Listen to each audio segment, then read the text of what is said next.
Всем привет! Сегодня покажу, как я улучшил систему фильтрации воздуха на штиле МС 180. Кто имел дело с этой пилкой в ремонте, либо же кто работал ей, у кого она есть на руках, тот знает, что здесь система фильтрации не очень-то продумана. То есть пила хватает опилки и как бы изнашивается после этого поршневая.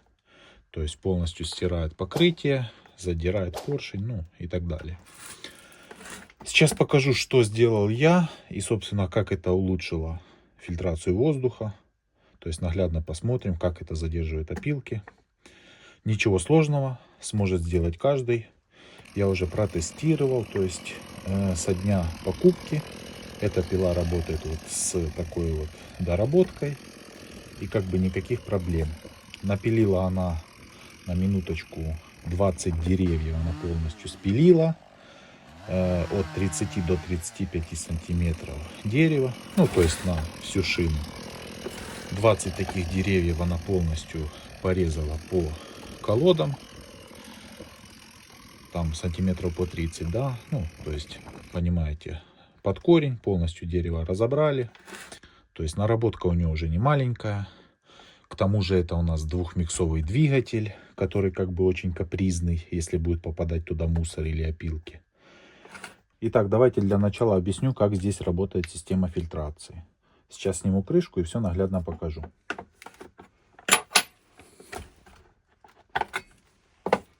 Вот так вот выглядит у нас фильтр-бокс. То есть вот двухмиксовый у нас двигатель, потоки разделены. И что мы имеем? Смотрите, как же работает система фильтрации. То есть, когда мы работаем, воздух у нас забирается вот с этих вот ребер. То есть, через вот этот вот канал, проходит через фильтр, то есть снизу вверх вот так, и попадает в карбюратор. И в принципе все, да. Казалось бы, вроде снизу фильтрует, вроде, да, плотненько прижимает, все отлично, то есть какие проблемы. А проблемы у нас с другой стороны. Когда вы работаете, вот этот вот кантик полностью, да, прижимает фильтр и должен как бы плотно все это держать.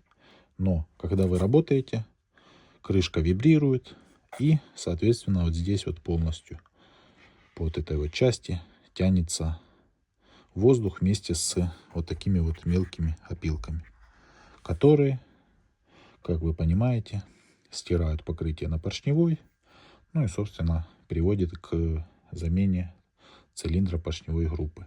Вот, и это все лечится очень просто.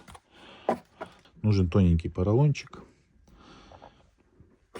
В моем случае это, ну, условно говоря, 4 миллиметра.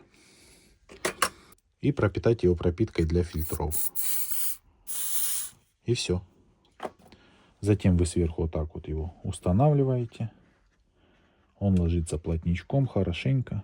И за счет того, что он упругий, он вот здесь по периметру полностью держит опилки. На пилу это никак не влияет, воздуха ей хватает из-за того, что поролон тоненький. То есть если вы запхнете вот сюда там какой-то толстый, естественно, пила будет работать некорректно. Будет обогащенная смесь, ну и так далее. То есть тоненький поролончик. Вот, и все. Он плотненько прижимается.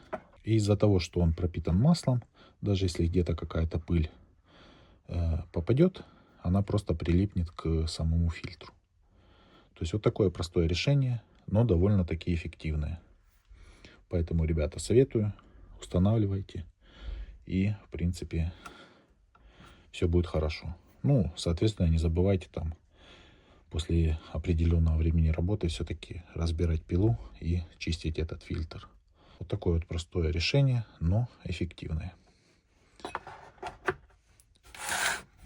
Кому было полезно и интересно, ставьте лайки, комментируйте. Возможно, у вас есть свой способ, как побороть эту болячку на 180-х. Ну, у меня на этом все. Всем пока.